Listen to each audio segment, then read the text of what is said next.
Assalamualaikum warahmatullahi wabarakatuh. Kembali lagi di Mampir Soan. Kali ini kita temanya merdeka untuk siapa? Apakah untuk rakyat kecil atau untuk penguasa? Teman-teman coba bayangin ya. Ada rapat cuma duduk, kadang absen, kadang ngantuk, kadang main HP. Tahu sekali rapat dapat tantim 40 miliar. Gila nggak sih? Menurut aku gila banget. Sementara kita rakyat biasa tiap buka WhatsApp takut kuota habis, takut token listrik bunyi tit, tit, tit, tit. Lah kok bisa ya di negeri yang katanya merdeka ini, yang merdeka kayaknya cuma pejabat, rakyat masih cicil utang sampai 7 turunan. Nah, hari ini kita kumpas tuntas mulai dari tantim 40M gaji DPR yang katanya bisa 3 juta per hari, sampai pertanyaan kocak, merdeka itu sebenarnya buat siapa? Jadi ceritanya gini, istilah tantim itu muncul dalam dunia bisnis ya. Biasanya bonus kinerja perusahaan buat direksi, tapi entah kenapa katanya sekali rapat tertentu bisa menghasilkan angka fantastis sampai miliaran. Bahkan kemarin di rapat tahunan sempat disinggung itu mencapai 40 miliar. Nah, yang bikin rakyat gregetan dan emosi bersamaan dengan itu, pajak-pajak terus naik, PBB naik, pajak rokok naik, pajak penghasilan jelas nggak pernah turun. Jadi ada kesan rakyat dijadikan ATM berjalan buat anggota DPR dan MPR. Sementara mereka di Senayan tinggal gesek kartu, duit ngalir sendiri dan joget ria kayak kemarin kayak gini. Nggak peduli rakyat susah atau rakyat sedang kelaparan. Sekarang mari kita main logika receh. Kalau gaji DPR dihitung sekitar 3 juta per hari, berarti dalam sebulan mereka bisa beli motor cash tiap minggu, guys. Sedangkan rakyat ada yang cicil motor 3 tahun, tiap bulan masih dikejar-kejar debt collector dan diuber-uber cari setoran.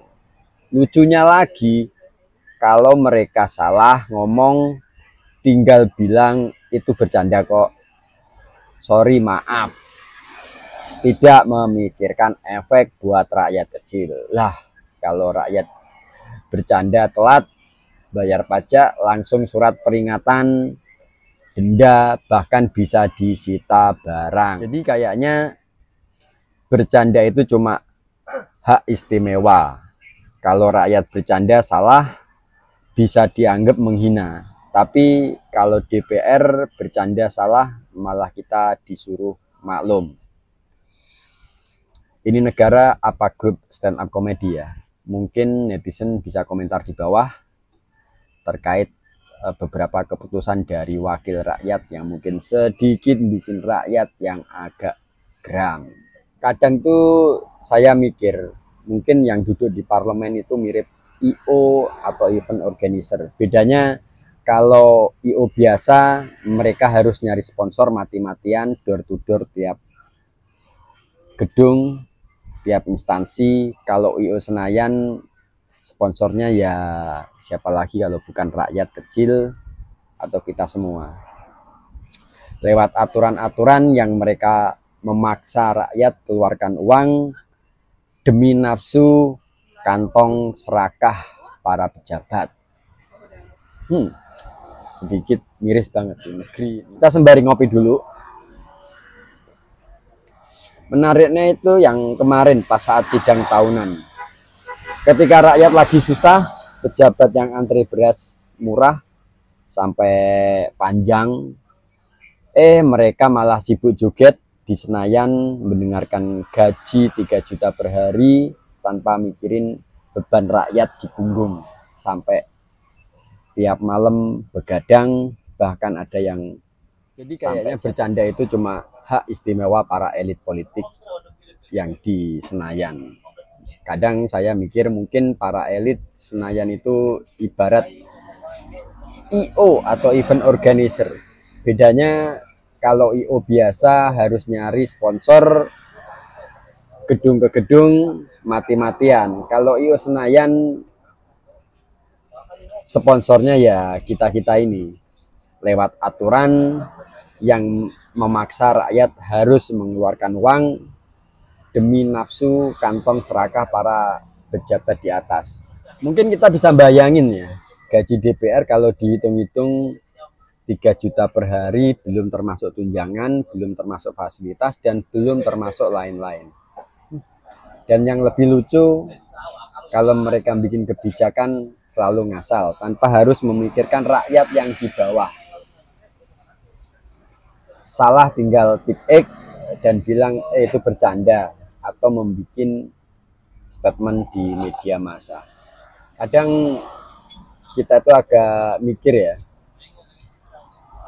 ini aturan yang bikin nyaman rakyat kecil atau apa bikin nyaman mereka sendiri yang duduk di kursi pemerintahan.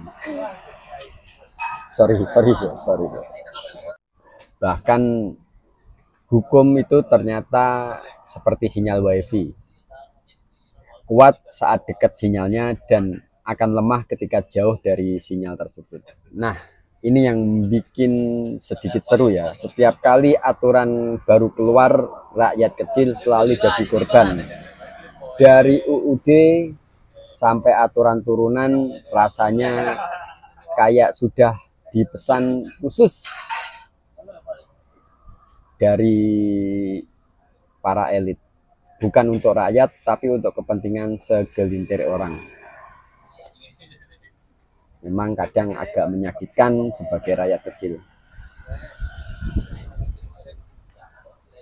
Hukum katanya sama rata, tapi kenyataannya hukum itu kayak sendal jepit. Kalau putus, ya yang murah duluan. Rakyat kecil salah, langsung kena hukuman. Orang besar salah, bisa dicari-cari alasan sampai bebas hukuman.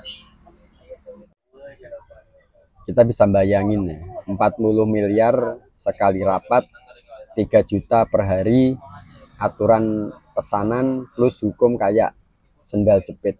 Pertanyaannya sekarang, kalau semua ini bercanda, tolong dong bercandain kita juga sekalian dengan hapus pajak setahun. Bisa nggak ya? Kan seru tuh, rakyat ketawa, DPR juga ikut ketawa. Sama-sama ketawa enak pasti. Sama ikut merasakan penghapusan pajak selama setahun. Kadang saya mikir,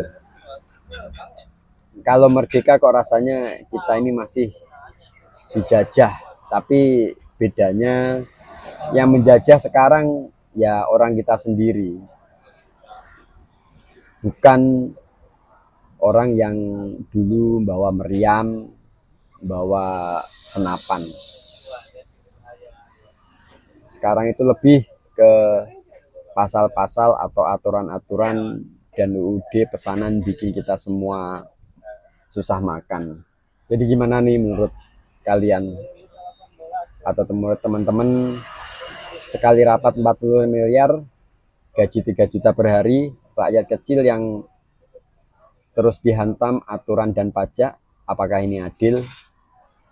Atau memang kita harus belajar joget biar bisa masuk Senayan? Nah, silakan tulis komentar kalian di bawah.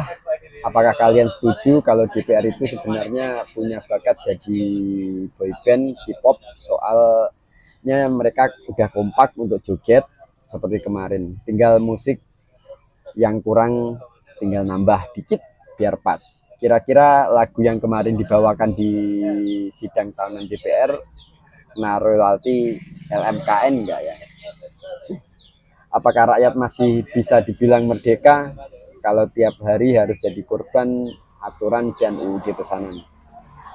Jangan lupa like, share, dan subscribe channel Mampir Sowan biar kita bisa terus ngopi politik, biar melek politik. Sampai ketemu di video berikutnya.